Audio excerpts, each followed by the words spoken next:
A Boeing 737 was just 500 feet above the ground. Everything in the cockpit seemed under control, until a sudden radio transmission broke the calm. 325, you are not authorized to land here. To clarify the message, the captain reached for the radio button on the control yoke, but by accident, he pressed the autopilot disconnect button instead. In an instant, the Boeing 737 veered off its glide path and began to descend rapidly. The cockpit fell into chaos. The captain tried to initiate a go-around, but it was too late.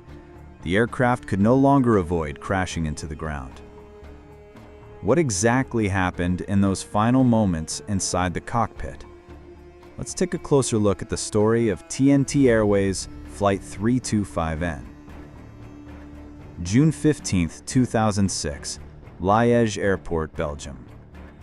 A TNT Airways cargo flight was being towed to the runway for its next journey. The flight was scheduled to travel from Liège, Belgium, to London Stansted Airport in the UK, and then continue on to Edinburgh, Scotland. The crew consisted of two pilots. The captain, 42 years old with 10 years of experience, had logged over 8,300 flight hours, about 4,000 of which were on the Boeing 737. His co-pilot, 35 years old and also with 10 years of experience, had around 1,700 flight hours, almost all on the 737. At 4 a.m. local time, the two pilots met in the operations room to prepare for the flight. They checked the weather forecasts for both the destination and alternate airports.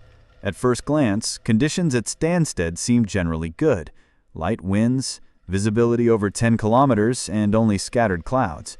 However, short-term fluctuations were possible. Visibility could drop to 8 kilometers, and thicker clouds were expected at around 1,000 feet.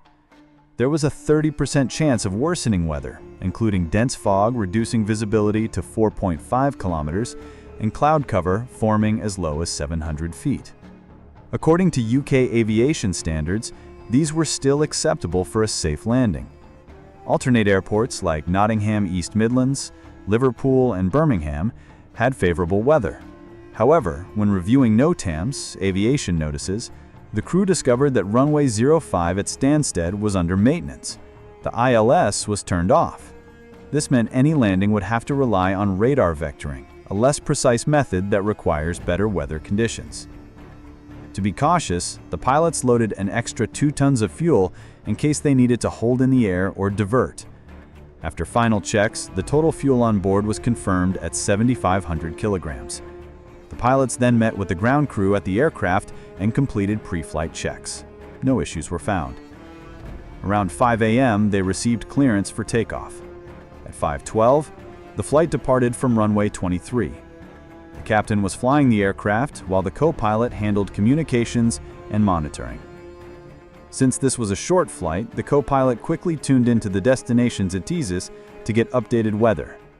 The latest report still looked acceptable, visibility around 6 kilometers. The crew agreed to request holding over a waypoint called Lolo to wait and monitor the weather. ATC approved the request and instructed them to hold at 6,000 feet. At 5:50, Flight 325N entered the holding pattern. But only minutes later, the co-pilot realized they just had 35 minutes of fuel for holding. Worse, the weather at Stansted was deteriorating. The crew decided to start planning a diversion to avoid making a last-minute risky choice. They tried contacting their airline's operations center using the 8-car system, but received no response. As a backup, they used radio to contact their company's frequency at Stansted and asked to be connected with ops control. The company replied quickly, advising them to divert to East Midlands Airport. With fuel running low, the crew accepted. ATC reminded them to inform early about any diversion plan so coordination could be done with the destination. The co-pilot acknowledged and requested the latest weather reports for both East Midlands and Liverpool. A few minutes later, ATC reported worsening conditions at East Midlands. Visibility had dropped to 2 kilometers with mist, clouds starting at 200 feet, and a thick layer at 300 feet. Difficult conditions for landing. Meanwhile, Liverpool still had excellent weather, over 10 kilometers visibility, light wind. After re-evaluating their options, the pilots decided to divert to East Midlands early. This would save fuel and still allow them flexibility to continue to Liverpool if landing at East Midlands proved impossible. 6:19 a.m. The co-pilot informed ATC that they had decided to divert and requested to use runway 27 instead of runway 09. Why? Because runway 27 was equipped with Category 3 Autoland, an advanced system critical in worsening weather conditions. Shortly after, ATC confirmed that East Midlands Airport had indeed switched its active runway to 27 due to low visibility. The crew was instructed to exit the holding pattern and climb to 10,000 feet, heading toward East Midlands. However, ATC followed up with a stern warning. Visibility at East Midlands Airport was dangerously low. Only 400 meters at the runway threshold, 650 meters mid-runway, and 900 meters at the far end. The entire airport was shrouded in dense fog. In such conditions, a Category 3 Autoland is the only safe way to land. Cat 3 is the most advanced automatic landing system, requiring 2 independent autopilot systems, dual power supplies, multiple hydraulic systems, strict technical standards. Additionally, the flight crew must be specially certified to perform Cat 3 landings. Fortunately, both the aircraft and crew met all Cat 3 requirements, and runway 27 at East Midlands was fully equipped for such landings. But there was a critical detail. This would be the captain's first time performing a Cat 3 landing from the left seat, as the flying pilot. TNT Airlines regulations stated that only the captain could perform a Cat 3 landing, meaning the co-pilot would handle all monitoring, a role that demands intense focus and precision during autoland procedures. As the plane turned north toward East Midlands, the first problem appeared. The crew had not fully prepared for this diversion. While in the holding pattern, the captain asked the co-pilot to retrieve the approach chart for East Midlands, but this took longer than expected, delaying their briefing. As a result, the approach preparation felt rushed. Just after the approach briefing was completed, ATC handed the aircraft over to London Control.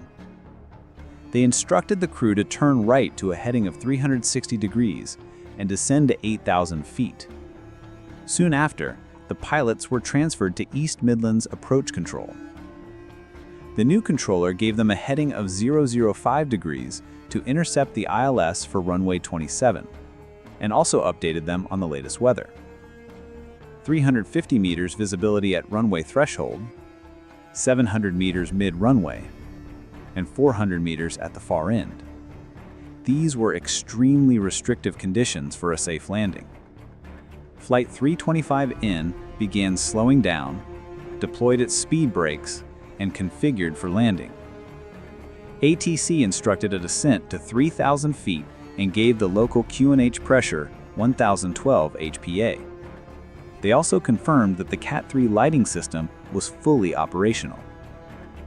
The crew was cleared to descend further to 2,000 feet and told to report once established on the ILS.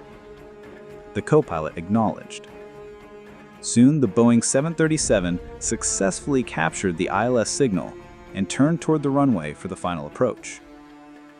Once they confirmed localizer and glide slope capture, they were cleared to continue descending along the glide path and instructed to switch to East Midlands tower frequency at 124.0 MHz. In a standard Cat 3 Autoland, the procedure is as follows. First engage APP mode, then activate both autopilot systems. The captain performed these steps perfectly. Now the aircraft was fully configured for a low visibility automatic landing. Everything was proceeding as planned. The plane was stable on the glide path with Cat 3 Autoland fully active and working properly. But then, a sudden twist. Back in Belgium, the airline's operations center changed its mind. They no longer wanted the plane to land at East Midlands. Instead, they now wanted the aircraft diverted to Liverpool. After making this decision, they called East Midlands Tower and asked ATC to relay the message to the flight crew. At this moment, the crew was fully focused on the critical Cat 3 autoland procedure. But just as the plane descended through 500 feet, the most sensitive and high-stakes part of the flight, ATC made a sudden radio call. 325 November, I've been instructed that you are not to land here, per your company's request. The decision to continue or go around is yours. The radio message.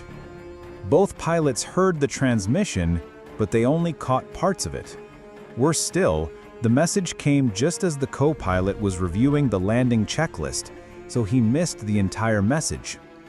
The captain only heard part of the call and wasn't sure if it was meant for their flight. Seeing that the co-pilot didn't respond, the captain decided to contact the tower himself to clarify. But at that critical moment, he accidentally pressed the wrong button, disconnecting both autopilot systems at once, triggering cockpit warning alerts. According to TNT's standard operating procedures, any autopilot anomaly below 1,000 feet requires an immediate go-around. But the captain didn't initiate a go-around. Instead, he instinctively tried to re-engage the autopilot. One autopilot system reconnected, but the other remained off, which confused the aircraft's control logic. Meanwhile, the captain's left hand was still on the control yoke, and without realizing it, he applied slight leftward pressure, causing the aircraft's nose to tilt slightly upward and drift off the glide path. The co-pilot noticed the autopilot had disconnected, but instead of calling for a go-around per protocol, he tried to help re-establish the ILS, Instrument Landing System, saying, "We're too high, we need to descend." By then, the aircraft was already below 500 feet, approaching the runway at excessive speed. The captain pushed the control column forward, causing the descent rate to spike dangerously, from 650 feet per minute to nearly 1,500 feet per minute. At about 200 feet altitude, the captain may have finally realized the seriousness of the situation and attempted to re-engage the approach mode, but it was too late. Seconds later, the ground proximity warning system went off. The captain looked up and saw green grass directly ahead through the windshield. He immediately pressed the toga button in a last-ditch effort to abort the landing. But the aircraft was now only 60 feet above the ground and descending too fast to recover in time. The main landing gear struck the ground first, touching down on a flat, grassy area about 90 meters left of runway 27. The nose gear briefly touched down, but the right main gear began to sink into the soft soil, digging in about 25 centimeters. The impact was severe, enough to potentially tear off the wing or trigger a fuel explosion. But the shear bolts designed for such an emergency worked perfectly, causing the right landing gear assembly to break away as intended. The aircraft violently yawed to the right. The right engine scraped the ground, followed by a harsh strike from the right wingtip. And then, almost miraculously, the nose of the aircraft began to rise, lifting the damaged landing gear off the ground. Inside the cockpit, the co-pilot realized the captain was no longer responding. He shouted, "Go around, go around." Sensing the danger, the co-pilot took control, pulled back on the yoke, and advanced the throttles to full power. Within seconds, the aircraft lifted off the ground again. At this point, the captain regained consciousness, saying, "I have control." The crew began retracting the landing gear and flaps to improve climb performance. But then a warning light illuminated in the cockpit, "Landing gear unsafe." This meant the gear might not be properly locked. The system detected an issue and automatically paused the gear retraction to prevent further mechanical failure or aerodynamic instability. Back in the tower, ATC couldn't see the runway due to thick fog, but they could hear the roar of the engines and knew the aircraft had gone around. The controller radioed, "Was your go-around due to my instruction or the weather?" The pilots replied, "We touched down. Please stand by for instructions." There was no immediate response. A few seconds later, the crew requested to divert to Liverpool. ATC approved the request and cleared them to climb to 4,000 feet. The controller then clarified. The earlier radio message had been from the airline's operations center, and he himself had not been fully briefed on the details. At 6:43 a.m., the captain declared a full emergency. Quality 325 November. Mayday, mayday, mayday. We are experiencing a serious emergency. Request to maintain 3,000 feet. One landing gear is unsafe, flap malfunction, and only 3,000 kilograms of fuel remaining. Request vectors to the airport with the best weather conditions. Declaring full emergency. At this point, there was no doubt. The flight crew was facing a full-blown aviation emergency, one that was rapidly escalating. During the incident at East Midlands, when the landing gear collapsed, it tore through part of the aircraft's hydraulic system. This system was responsible for controlling multiple critical flight components. The rupture occurred upstream of the hydraulic fuse, which meant there was no protection, and the system lost all pressure. As a result, the aircraft began consuming fuel at nearly double the normal rate. Stress in the cockpit mounted. This was their second diversion attempt, and now they had less than 40 minutes of fuel remaining. To make things worse, the asymmetry in the landing gear caused the plane to tilt, and then another warning appeared: a rear cargo door fault. This was yet another technical issue, adding pressure to an already desperate situation. The crew was now dealing with compound system failures, one after another. Realizing the severity of the crisis, ATC instructed the aircraft to maintain altitude and began guiding them to runway 15 at Birmingham Airport, where weather conditions were still suitable for landing. But yet another problem emerged. The glide slope component of the ILS for runway 15 was offline due to maintenance. That meant the ILS was incomplete. The captain immediately refused to perform a non-precision or radar-guided approach, judging it too risky under current conditions. Instead, he opted for runway 33, which had a fully operational ILS system. Although this meant flying an extra 20 nautical miles, in an emergency like this, safety came first. When ATC asked for confirmation on the landing gear status, a new idea was suggested. A nearby police helicopter would perform a visual inspection. The helicopter confirmed that the nose gear and left main gear were down and locked. However, the right main gear was not visible, matching the warning light in the cockpit. The crew quickly completed the approach checklist and accepted the final vectoring to runway 33. As the aircraft descended, the radio altimeter counted down: 50, 14, 13, 20, 10. The Boeing 737 touched down smoothly, with a slight leftward yaw to minimize the risk from the damaged right gear. The captain used precise control to keep the plane balanced until it came to a complete stop. After over 3 hours of intense pressure, multiple system failures, and 2 emergency diversions, the crisis was finally resolved safely. In many ways, it was seen as a miraculous success. Final investigation report. The official report concluded that the incident was caused by a combination of factors, including weather conditions worse than forecast, limited experience of the captain, especially with Cat 3 approaches from the left seat, the fact that this was the captain's first time conducting a Cat 3 auto land as pilot flying, the unexpected radio transmission from ATC during the critical final approach phase, relaying a last-minute diversion request from the airline, which broke the crew's concentration. It was this sudden distraction that led to the accidental disconnection of the autopilot and a chain of errors that followed. The report emphasized a crucial lesson. At altitudes below 1,000 feet, any autopilot disconnection must trigger an immediate go-around, as clearly stated in TNT's standard operating procedures. Furthermore, as the monitoring pilot, the co-pilot should have firmly called for a go-around rather than trying to help stabilize an already unsafe approach. While the report didn't introduce many new safety recommendations, it strongly urged TNT Airways to further clarify and reinforce its SOPs, especially regarding go-around authority. Any crew member, the report concluded, must have the right and responsibility to initiate a go-around whenever flight safety is in doubt.